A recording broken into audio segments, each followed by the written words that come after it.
कल होने वाले ज़िमनी इलेक्शन की कौमी असम्बली की 6 और पंजाब असम्बली की 7 नशिस्तों पर ज़िमनी इलेक्शन के लिए पोलिंग कल होगी। सिक्योरिटी के भी सख्त इंतजाम किए गए हैं और पोलिंग स्टेशन में पोलिंग का सामान जो है उसकी तरसील का अमल भी जारी है। इंतखाबात के लिए तमाम तर तैयारियाँ भी मुकम्मल कर ली गई हैं। ये इंतखाब कल सुबह 8 बजे शुरू होगा और 5 बजे तक बिना किसी तातुल के वोटिंग का अमल जारी रहेगा। कौमी असम्बली की 6 और पंजाब असम्बली की 7 नशिस्तों पर ज़िमनी इलेक्शन के लिए पोलिंग का अमल जो है वो कल शुरू होगा सुबह 8 बजे। इस वक्त आपको ये बता रहे हैं कि सिक्योरिटी के सख्त इंतजाम किए गए हैं और पोलिंग अमले को पोलिंग का जो सामान है उसकी तरसील का सिलसिला भी शुरू किया जा चुका है। इस पर मज़ीद तफसील जानने के लिए लाहौर से हमारे नुमाइंदे मोहम्मद अली हमें ज्वाइन करेंगे।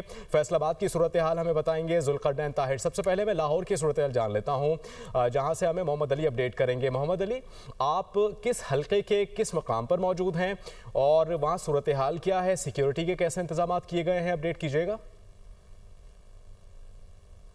जी, मैं लाहौर के एनए हल्का 129 पे मौजूद हूँ।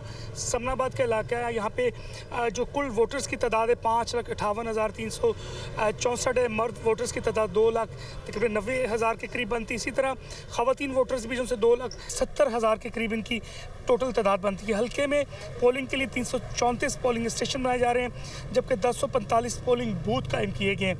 इसी तरह हल्के में पोलिंग के लिए 133 मर्दान हैं, 131 ख़वातीन, 70 मुश्तरका पोलिंग स्टेशन कायम किए गए हैं।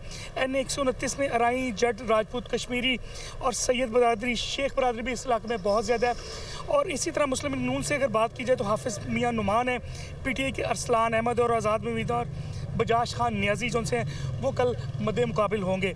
हुकूमती उम्मीदवार हाफिज़ नुमान को अवामी हमायत बढ़ने का दावा है, जबकि तहरीक इंसाफ उम्मीदवारों की जानिब से अरसलान अहमद की जानिब से धांधली के इल्ज़ाम है वो लगाए जा रहे हैं। दूसरी जानब N 129 का जो ज़िमनी इलेक्शन है वो मियाँ अज़हर साहब की वफ़ात के बाद अमल में लाया जा रहा है। लाहौर पुलिस फौज ठीक है, यानी सिक्योरिटी के इंतजाम भी फुल प्रूफ किए गए हैं इस हल्के में और जो सामान की जो तरसील है उसका अमल भी मुकम्मल हो चुका है। जुल्करनैन ताहिर फैसलाबाद से हमें ज्वाइन कर रहे हैं। जुल्करनैन ताहिर, आपके पास क्या खबर आ रही है?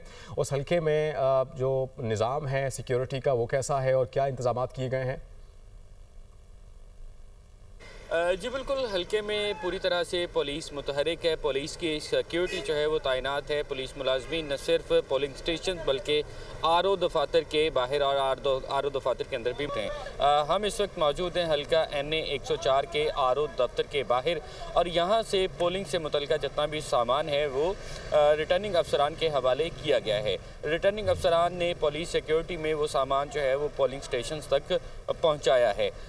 इस वक्त जो है वो ज़िमनी इलेक्शन में इतनी गहमा गहमी आमतौर पर नज़र नहीं आती, लेकिन इस ज़िमनी इलेक्शन में भी अच्छी खासी गहमा गहमी नज़र आ रही है। भरपूर तरीके से उम्मीदवारों ने अपनी इंतखाबी मुहिम चलाई है। अगर हल्का NA 104 की बात की जाए तो यहाँ से राजा दानियाल पाकिस्तान मुस्लिम लीग नून की टिकट पर इलेक्शन लड़ रहे हैं, जबकि आज़ाद उम्मीदवारों में 4 मज़ीद उम्मीदवार भी शामिल हैं, जिनमें मलक अदनान भी राजा दानियाल के हवाले से खासे जो है वो मुतहरिक नज़र आते हैं। इलेक्शन कैंपेन के दौरान उम्मीदवारों ने एक दूसरे पर जो है वो लफ्ज़ी गोलाबारी भी की, लेकिन इलेक्शन कैंपेन का सिलसिला मुकम्मल तौर पर बंद हो गया था और अब बाकायदा तौर पर इदारों का काम शुरू हो चुका है। उम्मीदवारों ने अपने अपने वोट समेटने की भरपूर कोशिश की, लेकिन अब इलेक्शन कमीशन है, डिस्ट्रिक्ट एडमिनिस्ट्रेशन है, पुलिस है, रिटर्निंग अफसरान हैं, ये तमाम मुतहरिक नज़र आते हैं। इस वक्त सामान जो है वो पुलिस की सिक्योरिटी में पोलिंग स्टेशन तक पहुंचा दिया गया और यही दावा किया जा रहा है कि पोलिंग का अमल जो है वो बर वक्त शुरू होगा और अपने टाइम पर ही ख़त्म होगा, यानी मुकम्मल होगा। पोलिंग के अमल में बगैर किसी ताख़ीर के जो है वो पोलिंग चलती रहेगी। ठीक है, यानी जो 8 बजे पोलिंग का अमल शुरू होगा वो बिना किसी तातुल के 5 बजे तक जारी रहेगी। आप हमें अपडेट कर रहे थे जुल्करनैन फैसलाबाद से, मोहम्मद अली इससे पहले लाहौर से हमें अपडेट कर रहे थे। आप दोनों नुमाइंदगान का बहुत शुक्रिया।